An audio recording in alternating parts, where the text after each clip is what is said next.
देखिए, बहुत सरप्राइजिंग नहीं है राजीव जी, जो अभी राहुल गांधी जो भाषण देकर आए हैं, उसके बाद जो कुछ हो रहा है, जो बीजेपी के प्रवक्ता जो है उनके बयान आ रहे हैं और जो पूरा गोदी मीडिया अब राहुल गांधी के पीछे लग गया है, तो ये बहुत सरप्राइजिंग नहीं है और शायद ऐसा ही होना था और ये उन्होंने एक्सपेक्ट भी किया होगा। चाहे जब राहुल गांधी कश्मीर गए थे, तब भी एक एक सिर्फ कोई लाइन वो ऐसी बोल दें, इसका इंतजार किया जा रहा था। और अब जब वो कैम्ब्रिज गए हैं और वहां जाकर उन्होंने लेक्चर दिया है, तो तब भी इस बात का इंतजार नहीं किया जा रहा था, बल्कि ये बिल्कुल एक प्लान के तहत था कि वो कुछ ना कुछ वहां जाके ऐसा बोलेंगे और उसके बाद ये तमाम तरह की बातें कही जाएंगी। देखिए, राष्ट्रवाद नहीं, ये छद्म राष्ट्रवाद है जिसकी बात की जाती है बीजेपी की तरफ से, क्योंकि जब एक पार्टी को ही अगर आप देश मान लें और एक पार्टी के खिलाफ बोलने को आप देश के खिलाफ बोलना अगर आप तय कर लें, तो हाँ, आप ये कह सकते हैं कि राहुल गांधी ने जो कहा वो देश के खिलाफ कहा। क्योंकि एक पार्टी के खिलाफ कुछ कह देना या एक पार्टी के बारे में कुछ गलत कह देना, इसको ही दरअसल हमारा जो पूरा गोदी मीडिया है और जो बीजेपी के जो वोटर्स हैं और बीजेपी के जो नेता हैं, वो इसी को ही दरअसल देश के विरोध मान बैठे हैं। आप ये देखें, एक के बाद एक पूरे हिंदुस्तान में जिस तरह के इंसिडेंसेस हो रहे हैं, जिस तरह से तमाम जो मीडिया हाउसेस हैं उनको खत्म करने की, वो मीडिया हाउसेस जो दरअसल मेन स्ट्रीम मीडिया हाउसेस हैं, यानी कि जो वो जनता की जो बात करते हैं, उनको जिस तरह से खत्म करने की कोशिश की जा रही है, उस जब इस तरह की हरकतें की जाए और जब इंटरनेशनल बुक फेयर में जाकर जब वहां पर जय श्री राम के नारे लगाए जाते हैं और जब बाइबल वहां पर लोगों को इच्छा से दी जाती है, लोग ले न ले, उनसे वहां जबरदस्ती नहीं की जा रही है, वहां पर उसको वेंडलाइज किया जाता है, तब देश की छवि नहीं खराब होती है। लेकिन राहुल गांधी अगर कैम्ब्रिज जाकर लोकतंत्र की बात करते हैं, ये बात करते हैं कि लोकतंत्र किस तरह से खतरे में है, अगर ये बात करते हैं कि एजेंसीज जो हैं उनको इंटिमिडेट किया जा रहा है और वो तमाम तरह के फैक्ट्स वहां पर रखते हैं जो अब इस सोशल मीडिया इंटरनेट के जमाने में सबको पता है, तो वो दरअसल राष्ट्र विरोधी हो जाते हैं। और आप ये देखिए राहुल गांधी, राजीव जी, की राहुल गांधी को लेकर अब लगातार, क्योंकि भारत जोड़ो के बाद जो उनकी एक इमेज बनी है, जो उन्हें पप्पू और जिन नामों से बुलाया जाता था, और एक जो उनकी इतनी स्ट्रॉन्ग इमेज बनी है, जिस तरह से एक शख्स इतने दिनों तक पैदल चला, देश के हर जगह पर कोने कोने में जाकर लोगों को अपने साथ जोड़ा, मोहब्बत की, प्यार की बात की, देश को जोड़ने की बात की, लोकतंत्र की बात की, तो उनको कुछ मिल नहीं रहा था कि क्या कहा जाए, क्या किया जाए। और कैम्ब्रिज में जाकर जो उन्होंने बातें कही हैं, उसको देखकर अब ये देखिए किस तरह से उनकी इमेज को मलाइन करने की कोशिश की जा रही है। जब हमारे प्रधान सेवक दुनिया के अलग अलग हिस्सों में जाते हैं, स्टेज्ड प्रोग्राम्स में जाते हैं, स्टेज्ड इंटरव्यूज दिए जाते हैं, स्टेज्ड ऑडियंस होती है जो उनसे सवाल पूछती है, और जब वो वहां जाकर देश की सबसे बड़ी जो अपोजिशन पार्टी है, उसके जो नेता हैं, उसके बारे में जो कहते हैं, जिस तरह के अल्फाज का इस्तेमाल किया है, तब देश की छवि नहीं खराब होती है। और अभी भी आप ये देखिए, जब अनुराग ठाकुर इटली को खासतौर पे एम्फेसाइज कर कर बात कर रहे थे, तो आप ये देखिए कि एक औरत जिसने अपनी पूरी जिंदगी इस देश को दे दी, वो उसने एक शख्स से जो इस मुल्क का रहने वाला था उससे शादी की, वो यही की बहू बनी, पूरी जिंदगी दे दी, पूरी जिंदगी खिदमत में दे दी, अभी भी उनको लेकर किस तरह के कटाक्ष और किस तरह की बातें जो है वो कही जाती हैं और कैसे इटली पर जो है वो एम्फेसाइज किया जाता है। तो देश के सबसे बड़े राष्ट्रवादी जो है वो बीजेपी के लोग हैं, बीजेपी के वोटर्स हैं, और इसके अलावा गोदी मीडिया है और बाकी जितने भी लोग हैं वो देश विरोधी ही हैं, क्योंकि वो सवाल पूछने की हिमाकत करते हैं, वो सवाल पूछते हैं,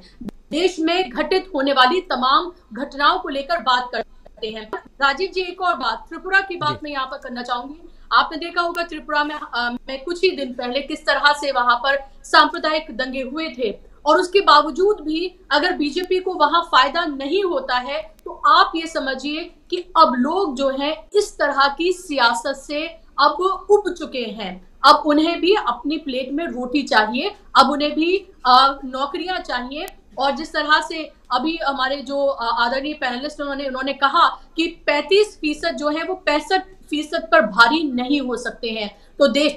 देश का जो 65% है उसने अभी भी बीजेपी को नकारा है। और अगर आप इसी डेफिनेशन से आप जाते हैं तो आप उन 65% को भी राष्ट्र विरोधी ही कह रहे हैं फिर। जी जी, बिल्कुल बिल्कुल। देखिए, लगातार ये कहा जाता है कि राहुल गांधी जो है वो कितने गैर जरूरी हैं, और वो जो भी बातें करते हैं वो बहुत हास्यास्पद होती हैं। और कभी मीडिया के जरिए, कभी बीजेपी के लोग, कभी मीम के जरिए, कभी आईटी सेल के जरिए उनका मजाक बनाया जाता है। और ये कहा जाता है कि देखिए फिर कुछ बोल दिया। और कभी सोनिया गांधी के साथ में उनको हाथ में लॉलीपॉप पकड़ाते हुए और ये सब किया जाता है। तो एक तरफ तो ये नैरेटिव है, ये लोगों तक पहुंचाया जाता है। दूसरी तरफ आप ये देखिए कि चाहे वो भारत जोड़ो यात्रा हो या कैम्ब्रिज में उनका लेक्चर हो, अब आप ये देखिए कि इतनी जोर से चोट हुई है कि बिलबिला रहे हैं। यानी कि बात भी उस तरीके से कही जा रही है बीजेपी की तरफ से कि चोट उस जगह पर पड़ी है राहुल गांधी की, चाहे भारत जोड़ो यात्रा हो या कैम्ब्रिज में लेक्चर दिया गया हो या अभी हाल ही में आए चुनावों के नतीजे हो। जिस तरह से बीजेपी बिलबिलाई हुई है और जिस तरह से पूरा गोदी मीडिया एक अटैकिंग मोड में है। अभी मैं सुन रही थी एक सो कॉल्ड राष्ट्रवादी चैनल को, और वहां पर कहा जा रहा था देखिए एक बार फिर से राहुल गांधी ने बदनाम किया देश को, और देखिए एक बार फिर से देश की छवि खराब करने की कोशिश की गई। तो जब पूरा मीडिया ही एक तरफ लग गया हो तो आप इससे समझ जाइए कि चोट जो है वो सही जगह पर हुई है, और निशाना जो है वो राहुल गांधी ने बहुत सही जगह पर लगाया है। और जिस तरह से मेरे फेलो जो पैनलिस्ट वो कह रहे थे कि राहुल गांधी ने तो बहुत सधे हुए, बहुत बैलेंसिंग अंदाज में अपनी तमाम बातों को कहा है। अगर वाकई में उतना नंगा करके और वाकई में बिल्कुल उस तरह से उधेड़ कर अगर चीजों को रख दिया जाए जो वाकई में फिलहाल हालात हैं, तो कहीं मुंह छुपाने की जगह नहीं मिलेगी। और विदेश में उन तमाम बातों को कहा जा रहा है जो देश में हो रही है, हर मिनट हो रही है, हर दिन हो रही है, और जिनको ढकने की, छुपाने की जो है वो कोशिश की जा रही है। जहां 2 लोगों को जिंदा जला दिया जाता है और उसके बाद आप ये देखिए कि उन्हीं के फेवर में जो है रैलियां निकाली जाती हैं। वो शख्स जो है उसको, उसके इंटरव्यूज लिए जाते हैं अलग अलग जगह जाकर, और फिर उसकी एक पॉजिटिव इमेज जो है वो बनाने की कोशिश की जाती है। और उस शख्स जो इसमें संलिप्त माना जा रहा है, जिसको लेकर परिवार बार बार बात कर रहे हैं, जुनैद और नासिर के, आप ये देखिए कि उस शख्स की तस्वीरें जो हैं वो किन लोगों के साथ हैं। और क्यों हमेशा ऐसा होता है राजीव जी, जब भी इस तरह की कोई घटनाएं होती हैं और फिर उसके बाद उसको लेकर रिसर्च की जाती है, उसके बारे में बात की जाती है, तो एक पर्टिकुलर पार्टी के ही लोगों, नेताओं के साथ उन लोगों की तस्वीरें नजर आती हैं। तो ये साफ तौर पर ये जाहिर है कि जो कुछ भी हो रहा है और जिस भी तरह से हो रहा है उसमें कौन पार्टी शामिल है और कौन लोग शामिल है और इन लोगों को किनका संरक्षण प्राप्त है। और एक और बात, राहुल गांधी ने तो फिर भी वहां जाकर जब उनसे पूछा गया कि आप ये बताएं कि क्या अभी जो हाल की हुकूमत है बीजेपी, उसके कोई अच्छे काम, तो उन्होंने 2 काम बता दिया। आप उनकी दरिया दिली देखिए।